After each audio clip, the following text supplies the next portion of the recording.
नमस्कार विद्यार्थियों, मैं ARBDL सर आप सभी का एक बार फिर से आपके अपने YouTube चैनल फंडामेंटल गुरु में स्वागत करता हूं। विद्यार्थियों, जैसा कि आपको पता है हम लोग रीजनिंग पढ़ रहे हैं और रीजनिंग में आज हम नया टॉपिक लेकर शुरू आए हैं, लुप्त संख्या, मिसिंग नंबर। इसको अपन आज शुरू करेंगे। लुप्त संख्याओं के प्रकार के बारे में देखते हुए, इसके बेसिक जानकारी लेते हुए अपन इसके क्वेश्चंस को करना शुरू करेंगे। उससे पहले बता दूं कि जो भी विद्यार्थी हमारे इस चैनल पर नया है तो जल्दी से वीडियो को लाइक करें, चैनल को सब्सक्राइब और बेल आइकन को प्रेस करें, ताकि जितने भी लेटेस्ट वीडियो होंगे उसके नोटिफिकेशन सबसे पहले आप तक पहुंचेंगे। और हो सके तो अपने ज़्यादा से ज़्यादा दोस्तों में इस वीडियो को शेयर जरूर कीजिएगा। तो चलिए बिना देर करते हुए वीडियो की शुरुआत करते हैं और लुप्त संख्याओं की बात करते हैं।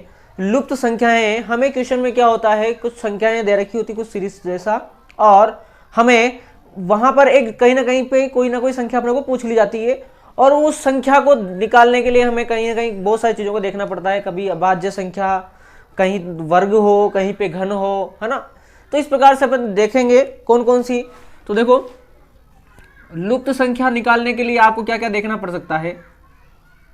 लुप्त संख्या आपको निकालनी है तो लुप्त संख्या के लिए पहला तो आपको देखना पड़ सकता है अभाज्य संख्या को, कि कहीं ना कहीं अभाज्य संख्या से लुप्त संख्या निकल रही है क्या। या फिर आपको देखना पड़ सकता है क्रमागत संख्याओं का अंतर, क्रमागत संख्याओं का अंतर।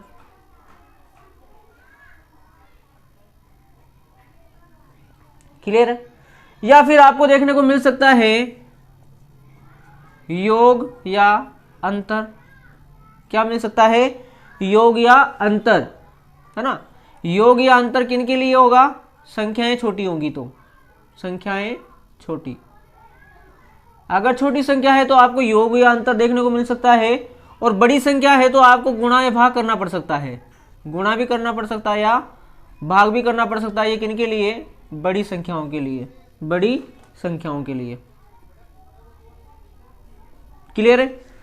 गुणा या भाग के लिए अपने को बड़ी संख्या देखनी है।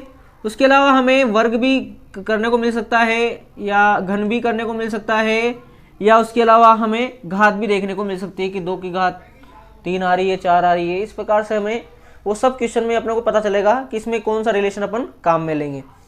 तो ये तो बात होगी कि लुप्त संख्याओं को इस प्रकार से अपन निकालेंगे। आपको अभाज्य संख्या याद रखनी है, आपको क्रमागत संख्या देखनी है, योग या अंतर देखना पड़ेगा, गुणा भाग भी देखना पड़ सकता है, और वर्ग घन या घात भी आपको देखने को मिल सकती है। उसके बाद में बात करें कि आपसे प्रश्न किस किस टाइप में पूछेगा, तो पहला जो आपका आने वाला है वो वृत्त में। वृत्त में आपसे जनरली क्वेश्चन पूछा जा सकता है। किस प्रकार से वृत्त में होगा? जैसे ये वृत्त हो गया अपना, है ना, इस प्रकार से। तो आपको रिलेशन आमने सामने देखने को मिल सकता है, कहीं भी आपको इसमें वृत्त में संबंध देखने को मिल सकता है। उसके लिए आपको क्लॉकवाइज भी चलना पड़ सकता है, और उसके लिए आपको एंटी क्लॉकवाइज भी चलना पड़ सकता है, या फिर आमने सामने देखेंगे। तो ये रिलेशन हमें वृत्त में दिखाई देगा। उसके अलावा वृत्त के अलावा हमें कुछ इस प्रकार से भी दिखाई दे सकता है, वाई के आकार का, यहां पर इस प्रकार से भी क्वेश्चन आपको देखने को मिल सकते हैं। उसके अलावा दूसरी बात करें अपन मैट्रिक्स की,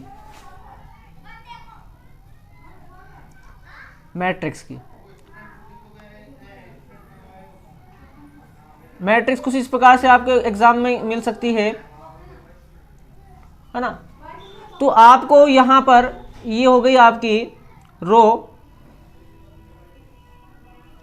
मतलब कि पंक्ति, और ये हो गया आपका कॉलम यानी कि स्तंभ। तो आपको रो में भी रिलेशन देखने को मिल सकता है, या कॉलम में भी आपको रिलेशन देखने को मिल सकता है। रो में भी देख सकते हो और कॉलम में भी आप देख सकते हो। उसके अलावा आपको तीसरा टाइप जो मिलने वाला है वो होगा आपका विशेष प्रकार से भी आपको क्वेश्चन देखने को मिल सकते हैं। विशेष में किस प्रकार से होगा आपके सामने, इधर इधर, एक ऊपर, एक इधर, एक इधर और एक इधर, इस प्रकार से भी आपको विशेष में क्वेश्चन देखने को मिल सकते हैं। तो इनके अपन अलग अलग टाइप्स जो भी क्वेश्चन अपने आएंगे उनको अपन देखेंगे। पर ये बेसिकली होगा कि आपको क्वेश्चन इस प्रकार से दिखेंगे। आपको लुप्त संख्या के लिए आपको इन बातों का ध्यान रखना है, इन संख्याओं को देखना है। उसके बाद में व्रत में क्वेश्चन आ सकता है, कुछ वाई इसमें पूछ सकता है आपसे क्वेश्चन। उसके अलावा आपसे मैट्रिक्स में पूछ सकता है, मैट्रिक्स में रो में भी आपको रिलेशन दिख सकता है, आपको कॉलम में भी रिलेशन देखने को मिल सकता है। उसके अलावा ये विशेष प्रकार के क्वेश्चन में आता है ना, कुछ इस प्रकार के जो क्वेश्चन होंगे वो आपके आएंगे विशेष में। क्लियर है? तो समझ में आ गया होगा यहाँ तक, ये बेसिक जानकारी थी। अब सीधा क्वेश्चन की ओर बढ़ेंगे, तो पहले यहाँ तक स्क्रीनशॉट लीजिए, फिर आगे बढ़ेंगे।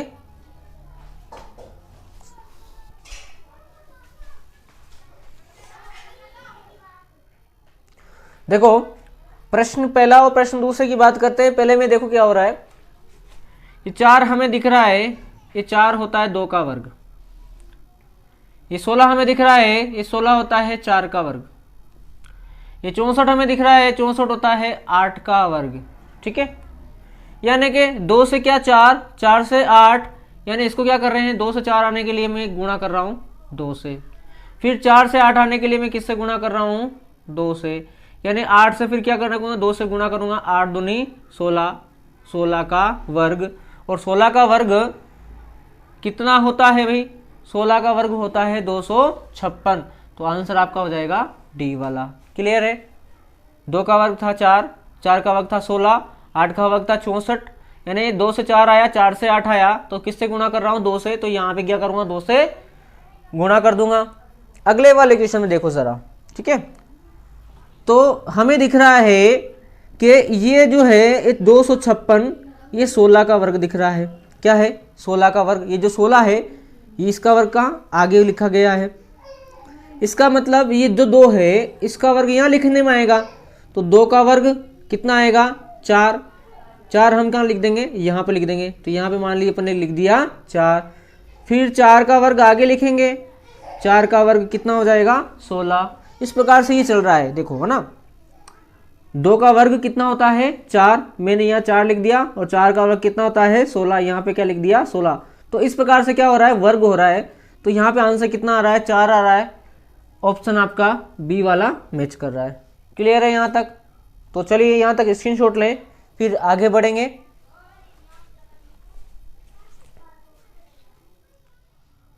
प्रश्न 3 और प्रश्न संख्या 4 की बात करें तो देखिए ये हमें सीधा दिख रहा है, एक जो है वो 1 का घन है, 8 जो है वो 2 का घन है, 27 जो है वो 3 का घन है।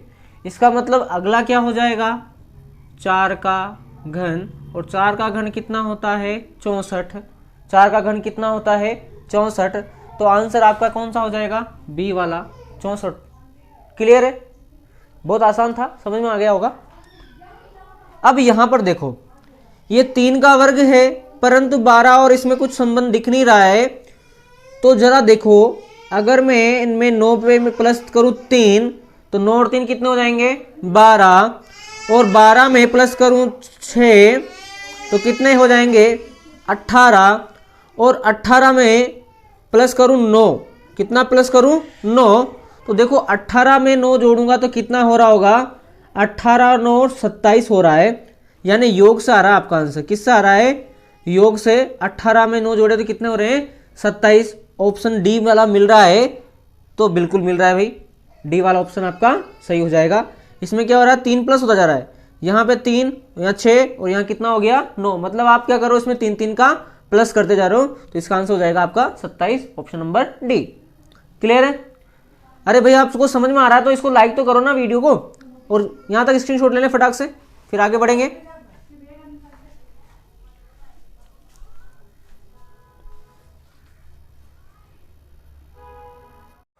तो देखो क्वेश्चन नंबर 5 और 6 की बात करें, 5 की बात करें सबसे पहले।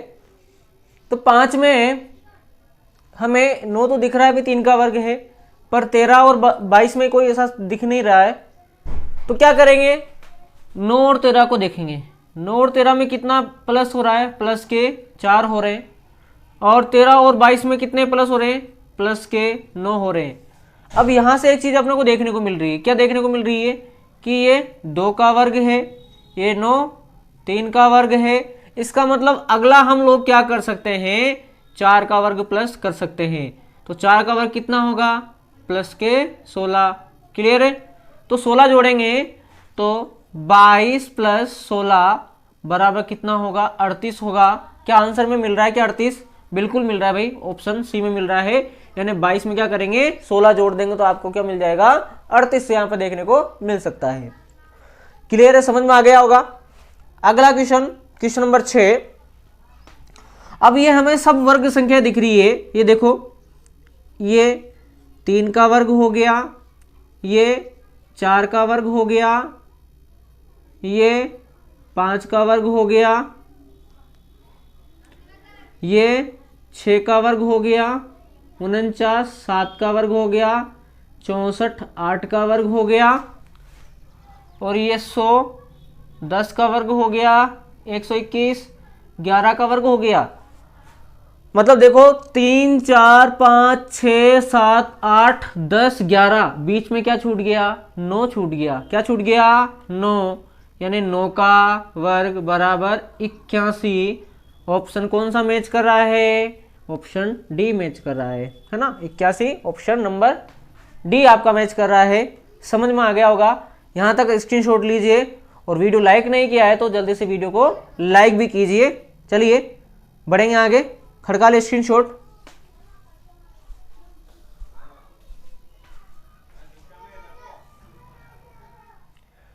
प्रश्न संख्या 7 की बात करें तो 7 में देखो कुछ इस प्रकार का क्वेश्चन आपको दे रखा है। अब ये तो न तो वर्ग संख्या है न अभाज्य संख्या है, तो अब अपन क्या करेंगे, तो जब भी ऐसा क्वेश्चन आपको दिखे कि कहीं ना कहीं 2 संख्याएं बड़ी दिख रही है और एक छोटी दिख रही है, तो आप उसमें क्या करें, उन दोनों को जोड़ या घटा के आप चेक करो कहीं वो संख्या मिल रही है क्या आपको, ना। जोड़ घटा के या फिर भाग दे के या किस प्रकार से आपको वो संख्या मिल सकती है, इसको देखेंगे। ठीक है। तो अगर मैं 25 में 17 घटाऊं, 25 में 17 घटाऊं तो मुझे मिलता है 8, परंतु यहाँ कितना है, 6 है। ये काम नहीं कर रहा है। क्या मैं 25 में 17 जोड़ू जरा, 25 प्लस 17, 25 प्लस 17 कितने हो गए, हो गए आपके 42, परंतु यहाँ दिख रहा है 6। तो क्या ऐसा हो सकता है कि इसमें 7 का भाग दूं तो कितना आ जाएगा, 6। जरा इसको अपन रख के देखते हैं, उसके बाद में बात करें अगले कि 18 में 38 जोड़ूं, 18 में 38 जोड़ूंगा तो कितना, 56, 56 में 7 का भाग दूं तो कितना मिल रहा है, 8। बिल्कुल मिल रहा है भाई। तो इसका मतलब ये आपको रिलेशन देखने को मिल सकता है कि नीचे को दोनों को जोड़ के इसमें क्या करना है, आपको 7 का भाग देना है। तो अगला क्या करूंगा मैं, 16 प्लस 89 जोड़ूंगा तो कितना हो जाएगा, ये 5, ये हो गया 10। 105 में 7 का भाग दूंगा तो कितना आ जाएगा, 35, सॉरी 15 है ना। 7 एकम 7, 7 पंजे 35, कितना आ जाएगा, 15। तो ये रिलेशन अपने को यहाँ पे देखने को मिल रहा है। ऑप्शन कौन सा मिल रहा है, सी वाला यहाँ पर भी मिल रहा है ना। 105 में जो ही 7 का भाग देंगे कितना आ जाएंगे, 15 आ जाएंगे। तो आंसर कौन सा हो जाएगा आपका, सी वाला हो जाएगा। क्लियर है यहाँ पर। उसके बाद बात करें अगले इस क्वेश्चन में, तो इस क्वेश्चन को देखो गौर से। तो 1 को मैंने 3 से गुणा किया, 1 को मैंने 3 से क्या किया, गुणा किया, तो मुझे क्या मिला, 3 मिला। कितना मिला, 3 मिला। फिर मैंने 3 को 3 से गुणा किया तो मुझे कितना मिला, 9 मिला। कितना मिला, 9 मिला। फिर मैंने 3 को 9 से गुणा किया तो कितना मिला मुझे, 27 मिला। कितना मिला, 27। इसका मतलब अब क्या करना पड़ेगा मुझे, 9 को 27 से गुणा करना पड़ेगा। 9 को 27 से क्या करना पड़ेगा, गुणा करना पड़ेगा। तो जरा मैं गुणा करके देखता हूँ। 27 गुणा 9 बराबर 63 का 3, 6 9 दूनी 18 और 6 24, 243। ऑप्शन में सी ऑप्शन में आपका 243 मिल रहा है। यानी आप इस प्रकार से आप कर सकते हो। 1 को 3 से आपने गुणा किया, आपको 3 मिला। 3 को आपने 3 से गुणा किया, आपको 9 मिला, है ना। फिर 3 को 9 से गुणा किया, आपको 27 मिला। इसका मतलब 27 को आप 9 से गुणा करोगे तो 243, ऑप्शन सी वाला। क्लियर है, समझ में आ गया होगा। वीडियो को लाइक करें और स्क्रीनशॉट लेते चले साथ में। फिर हम और क्वेश्चन की बढ़ेंगे आगे और नई प्रॉब्लम लेकर आ रहे हैं। तो फटाक से आता स्क्रीनशॉट ले लीजिए। ले लीजिए।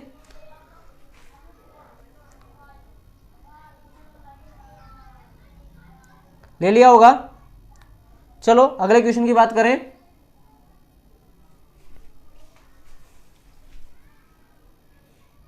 प्रश्न संख्या 9 की बात करें तो 9 में देखना क्या हो रहा है। ये हो रहा है 144, 12 का वर्ग होता है और 7 को 5 जोड़ा तो कितना हो गया, 7 और 5 12 और उसका वर्ग हो गया। 49 7 का वर्ग होता है और 3 और प्लस 4 7, 7 का वर्ग तो देखो यहाँ पर 7 प्लस 5 कितना हो गया 12 और 12 का वर्ग किया तो कितना हो गया 144, पहला मिल रहा। उसके बाद में 3 प्लस 4 कितना हो गया 7 और 7 का वर्ग किया तो कितना हो गए 49 मिल रहा है। फिर अगला 5 प्लस 1, 5 प्लस 1 कितना हो गया 6 हो गया और 6 का वर्ग किया कितना हो गया 36 हो गया।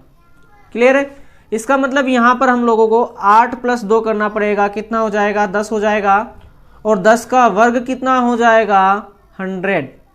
10 का वर्ग कितना होता है 100। ऑप्शन नंबर ए आपका करेक्ट है। क्लियर है। तो चलिए स्क्रीनशॉट लें, फिर कुछ और क्वेश्चंस को लेकर अपन चर्चा करेंगे इस प्रकार के।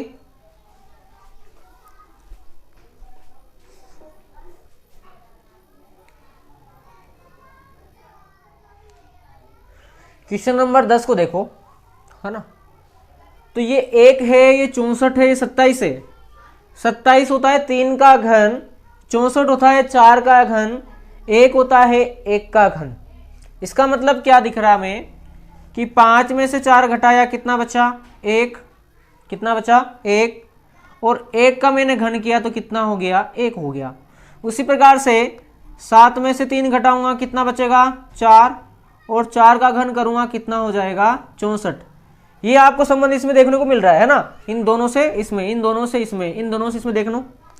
11 माइनस 8 कितना हो गया 3 और 3 का घन कितना होता है 27। ये संबंध भी यहाँ दिख रहा है। इसका मतलब आप क्या करोगे 8 में से 2 घटाओगे, 8 में से 2 घटाओगे तो कितने बचेंगे भाई 6 बचेंगे। और यहाँ पे सब में क्या किया जा रहा है घन किया जा रहा है, तो हम यहाँ पे 6 का क्या करेंगे घन और 6 का घन कितना होता है 216, कितना होता है 216। आंसर आपका डी वाला, ऑप्शन नंबर डी आपका मैच करा है 216। क्लियर है, समझ में आ गया। चलिए आगे बढ़ते हैं। देखो क्वेश्चन नंबर 11 है। क्वेश्चन नंबर 11 की बात करें तो देखो कितने तरीके इसको करने का। पहला तरीका देखो फर्स्ट मेथड, फर्स्ट मेथड देखो 19 में से मैं घटाऊंगा 3 कितने बचेंगे 16, कितने बचेंगे 16 और 16 का जब मैं वर्गमूल लूंगा तो कितने आ जाएंगे 4, 4 आ रहे। उसके बाद में 41 है, 41 में से मैं घटाऊंगा 5 कितना है 5 तो कितने हो जाएंगे 36 और 36 का वर्गमूल कितना होता है 6। अगला क्वेश्चन अगला वो, अब ऐसी कौन सी संख्या है जिसमें से 8 घटाने पर 9 का उसका वर्गमूल कितना आ जाता है 9। तो हमें पता है 9 का वर्ग कितना होता है 81, 81 का आप वर्गमूल लोगे तो कितना आ जाएगा 9। और यहाँ 81 कब आएगा, कौन सी संख्या में से 8 घटाएंगे 81 आएगा। तो 89 में से अपन क्या करेंगे 8 घटाएंगे, 89 में से 8 घटाएंगे 81 और 81 का वर्गमूल कितना हो जाएगा 9। ये तो हो गया आपका पहला तरीका हो गया। सेकंड मेथड देखो, सेकंड मेथड दूसरा तरीका क्या है आपके पास में कि आप सीधा करो ऊपर वाले का वर्ग 4 का वर्ग प्लस क्या कर दो 3, तो 16 प्लस 3 बराबर 19 एक। तो ये फिर हम क्या करेंगे 6 का वर्ग जो ऊपर दे रखा है उसका वर्ग करके इस संख्या को छोटी वाले को जोड़ दें। 6 का वर्ग 36 प्लस 5, 36 प्लस 5 कितना हो गया 41। उसी प्रकार से 9 का वर्ग प्लस 8, 9 का वर्ग 81 प्लस 8 बराबर 89, कितना हो गया 89। Option C. आप दोनों तरीके से इसको कर सकते हो, आप ये तरीका भी देख सकते हो या फिर आप ये तरीका भी, जो तरीका आपको अच्छा लगे उससे आप इस सवाल को कर सकते हो। समझ में आ रहा होगा। तो चलिए आगे बढ़ते हैं। नंबर 12 और 13 का आंसर आप लोग मुझे कमेंट सेक्शन में दोगे। इसको करके आप इसका आंसर मुझे कमेंट सेक्शन में देना। वीडियो पसंद आ गया हो तो इसको लाइक, चैनल को सब्सक्राइब और बेल आइकन को प्रेस कर दे, ताकि इसका अगला पार्ट और जो भी अच्छे वीडियो आएंगे उसके नोटिफिकेशन सबसे पहले आप तक पहुंच जाएंगे। और जितना हो सके अपने ज़्यादा से ज़्यादा दोस्तों में इसको शेयर जरूर कीजिएगा। अब दीजिए मुझे आज्ञा, चलता हूँ। जय हिंद, जय भारत।